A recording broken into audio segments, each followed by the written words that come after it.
I've been producing music for 8 years. And I still don't know how a compressor works. I still don't really understand how an EQ works either. Half the time I'm sitting there in Logic Pro and I have no idea how to navigate it. But I try my best anyway, and I managed to produce a fair bit of music in there. I'm not some overpowered producer. I'm just trying to figure out how to make my music sound good and how to make a lot of music. Maybe you can relate with some of those goals, and hopefully these habits that I'm implementing in my life to become a better music producer can also help you on your quest. That's the idea. Oh, shoot! That's Maestro Moja, by the way. If you haven't met Maestro Moja, he's here to help us all become maestros. So, yeah, take the quest if you want, and let's get into it. Alright, the first habit is to do something every single day. This is it right here. You just gotta do something every day. We're talking about habits here. We're talking about something that is a part of who you are and something that is a part of your life. So if music production feels like a chore to you or something that you have to force yourself to do, it doesn't have to feel like that. It should feel more like a video game. It should feel like you're kind of like loading up RuneScape or loading up World of Warcraft if you played those games. And you're just in there in the DAW and you're like excited to make music. You're like, okay, how can I make this music sound better today? I'm a keyboard player, right? That's why I came into music production. I came into it because I needed to use music production as a way to actually record my piano music and get my music out there. So I never came in with any experience of how the tools work, and my mind just doesn't work that way. So my process is that I literally just tweak the sounds until it sounds good in my ears, and I'm like, I've got an idea of like what the sound should be, and I'm just like gradually working on that. Just by being in Logic more, I'm able to get a better sound, I think. That's my hope, at least. I don't know. Oh yeah, another thing I've been doing as well is just coming up with a new musical idea every day. Just sitting at the piano and coming up with a new chord progression or a new melody or something like this, and just recording it on voice memos. I've reached something like 486 voice memos on my phone, because I never named them. They're just called New Recording 382 or whatever. Yeah, they just add up, and that's kind of like an archive. That's like a reservoir of ideas that I can always go back and like I can pull from that if I want to, I don't know, work on an idea or something like that. Alright, the second habit is to get up so early that people think you're crazy to work on your projects. I've been getting up at 4 a.m. and 5 a.m. these days to work, right? And my family think I'm crazy. They're like, oh my gosh, how you're gonna lose your mind or something. And I'm like, no way, bro. Getting up so early is like so good. I love it, honestly, because the world is so quiet, and it's almost like you can just get into this real deep meditative flow state with your work. It's called deep work. If you don't know this concept of deep work, definitely look into it. This was coined by Cal Newport. You get a lot of work done, and you get your best work done. And when you do this deep work in the morning, you've just woken up, you've had a good sleep, and you can focus. Your mind is clean and pure, and it's undistracted. That's the key. You have to remain undistracted. Don't look at your phone. Don't go on social media. The main thing is that you just focus on the one task at hand. So music production, you focus on the track. If there's something you're trying to solve in that track, just focus on, okay, I'm gonna solve it this morning. And if you do that at like 4 a.m. or 5 a.m., you're gonna solve the problem, because what else are you gonna do? You're gonna go out and do some hockey? I don't know. Hockey? What do people do these days? Golfing? Surfing? I don't know. Alright, the third habit is daily piano training. The piano is the ultimate instrument for music production. Why is that? Because we use a MIDI keyboard. The keyboard is the part that you actually play on the piano. So what this point really is keyboard training. Now, when I say training, I basically mean running exercises on the keyboard.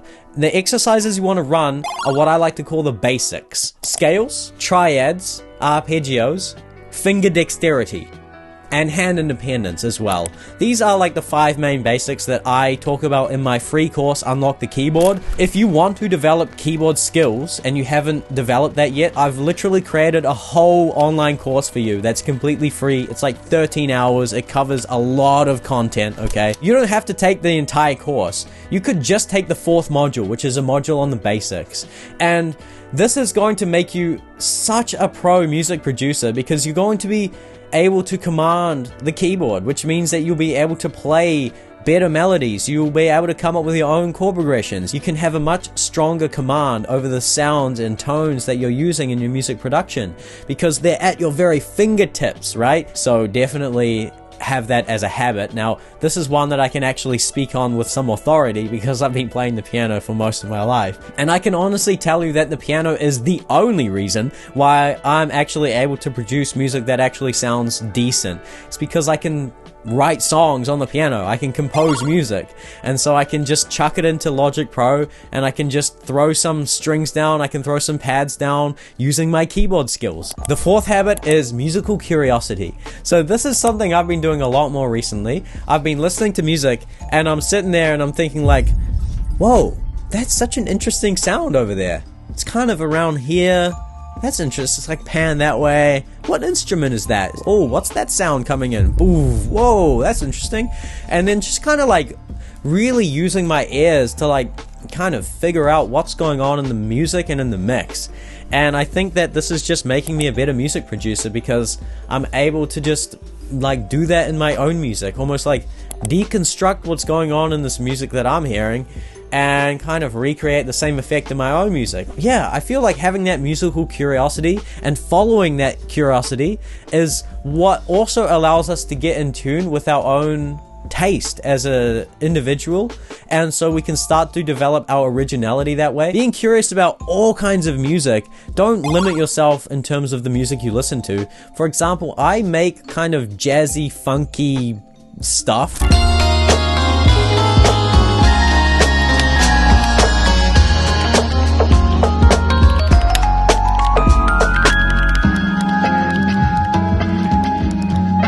But 80% of the music that I listen to and love is orchestral fantasy music, soundtrack music from games like Skyrim and Guild Wars and World of Warcraft and video games that we grew up playing. That's the music that I love and I listen to the most. Because I followed that curiosity for so many years, it allows me to add this very magical, kind of fantastical element to my own music because that's what I love. And so I can channel that taste that I have into the music that I create, rather than being hyper focused on just one type of music, right? You want to draw inspiration from all styles. That's how original artists are born, because they have so many different interests from so many different places, and they synthesize all of that into one unique thing that is their music that cannot be replicated. So definitely open the gate wider in terms of what you're listening to. I feel like that's definitely helped me a lot. Okay, the fifth and final habit